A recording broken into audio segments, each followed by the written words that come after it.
Сайн байцгаана уу? Энд байна. За би хилчил 7-оос уншиж өгье. Бас сургаалт төгс 29-оос уншиж гэж та бүхэндээ бодсон юм аа. За сургаалт төгсийн 29-оос уншия 23-аас. Тэгэхээр сургаалт төгсийн 29-23 дээр юу гэж бичсэн байна вэ гэхээр бардам занд хүний дорд болгодог. Харин даруй сүнс хүндэтгэл хүлээдэг. Энд байгаа сүнс гэдэг нь эсэн жижигээр бичигдсэн үг. Даруй сүнс гэхээр хүмүүний даруй сүнсийн тухай ярьж байгаа. Хүмүүний даруй сүнс хүний сүнсэнд даруй болох юм бол хүндэтгэл хүлээдэг гэсэн үг. Тэгэхээр Бурхны сүнс Есүсийг хүлээж авахгүй Бурхны сүнстэй болдог гэдэг. Гэхдээ миний сүнс алга болчихно гэсэн үг ерөөсөө биш байна.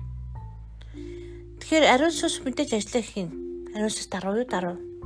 Ойлгомжтой. Харин бидний сүнс даруй байх тухай ярьж байгаа. Бидний сүнс даруй сүнс байх үед бид нар хүндэтгэл хүлээдэг байх нь л дээ.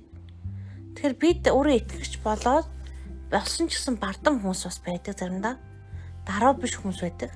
Энд байгаа бардам зан хүний дорд болгоно гэж байгаа боловч яг англиар нь сайн унших юм бол хүний бардам зан ба өөрийгөө чухалчилдаг мэдрэмж нь гэж байгаа. Тэр хүнийг доош нь хийнэ гэж. Тэгэхээр өөрийгөө чухалчилдаг мэдрэмж нь гэдэг үгийг орчуулга оргисон байгаа юм л да.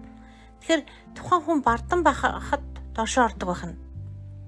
Бас өөрийгөө чухалчилдаг.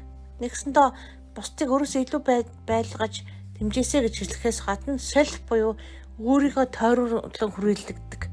Энэ бол бардам цаг ямар чухал одоо юу гэдгийг суурил юм аа л да. Гэтэ ялгаатай ойлголт байгаа. Жишээл зүрхэнд бурхан чухал болдог. Бурханыг тойрж амьдрал чи явж байгаа бол өөр хэрэг.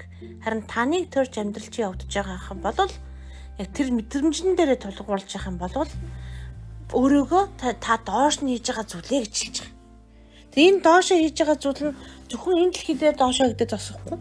Та өөрөө ч гэсэн дээр бас доошоо гэж байгаа гэсэн үг. Би дээшээ очих үед эзний этгээд дээр очих үед та бас дээр ч гэсэн дээшээ доошоо гэсэн ранг байдаг баг. Суудлын хаана суух уу, хаана очих уу, хаана байх уу, албан тушаал, ажил төрөлгээд дээшээ доошоо бас яригдана. Тэгэхээр зарим хүмүүс байдаг л да, бэлэг авсан мундаг хүмүүс байдаг л да. Өөрийгөө хэтэрхий чухалчлан би л чухал, би сонгогдсон учраас гэж ярьдаг. Гэтэл үнэхээр сонгогдсон чухал юм бол та үйлчлэх гэж сонгогдсон ба. Иесус үйлчлэх гэж сонгогдсон. Яг л үүнтэй адилхан зүйл.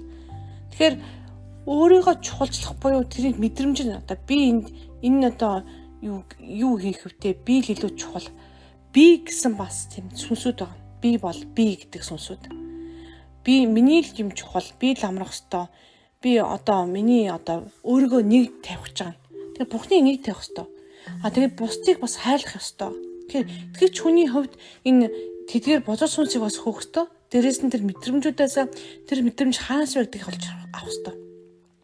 Өөрийгөө чухалчилдаг нь таны мэдрэмж байна уу? Бозоо сүнсний мэдрэмж байна уу? Тэр өөрийгөө чухалчдаг бозоо сүнстэй буюу self би гэсэн сүнсүүдийг хүн зайлуулж гэж хөөх ёстой нэгдүгürt нь. Хоёрдугаарт нь таны зүрхэнд тийм бодлууд байна уу? Таны зүрхэнд өөрөө бас сайн байна уу? Ямар байна харах ёстой. Яг хүний тэр бардам зам байна уу гэдгийг харах ёстой. Тэгээд яг өөрийн чинь сүнс даруй байна уу гэдгийг анзаарах ёстой.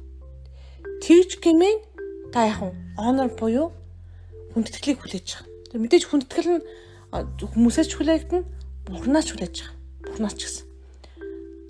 Тэр бол маш чухал байгаа. Хэрэгтэй шүү дээ. Одоо би honor авах шаардлагагүй надад алдар нэр хүрэхгүй гэж хэлдэг хүмүүс байдаг л та. Хүндэтгэл хүлээдэг. Эзний өмнө хүндэтгэл хүлээн гэдэг бол маш сайхан. Тэр үед тэнгэрлэгч нар ч хүндэтгдэг байгаа. Эзний хүмүүс таныг хүндэтгдэг байгаа. Үнэхээр чухал байгаа. Үнэхээр чухал байгаа. Тэг бид сүүлчийн тулаанд явж байгаа дайжд. Тэг та нар сүүлчийн тулааны дайжд учраас бид таныг хүндэтгдэг гэж өмнөх үеийн итгэгч нар хэлж байгаа. Буханд очисон итгэгч нар бас хэлж байгаа. Тэргүй мөн сайхна. Гэтэ нөгөө талдаа маш их хариуцлага биднэрт байгаа. Ямар хариуцлага агуулгаар бид нар даруй байх ёстой. Даруй байж гэмээр эзэн бидний амьдралыг удирддаг байгаа. Дуулууртай болж байгаа. Даруй байж гэмээр би чадна биш, ерөн эзэнтэй хамт би бүгдийг чадна гэж хэлж байгаа. Эсвэл би чадахгүй, би хүлцэнгүй байна гэсэн үг ерөөсөө биш. Маш олон хүн даруй байдлыг хүлцэнгүй байдалтай адилхаж ойлгодог. Ерөөсөө тийм биш шүү. Тэр үнэхээр эзний нэр дээр ирэж байна. Бардамжаа хүнийг дорд болгодог. Харин даруй сүнс хүндэтгэл хүлээдэг. Эзэн үнэхээр бидний сүнс даруй байхад хүчийг харлаараа туслаараа. Бидний сүнс даруй болоход туслах бид бүгдийг хийж өгөөрэй эзэн минь. Хаалелуя эзэн минь танд баярлалаа. Энэ бүхнийг Иесус Христосийн нэрээр ерөн залбирanгуулаа. Тэг бидний сүнсийг бидний сэтгэл санааг энэ дотор хүнийг хүчтэй байлгаж өгөөрэй. Баярлалаа.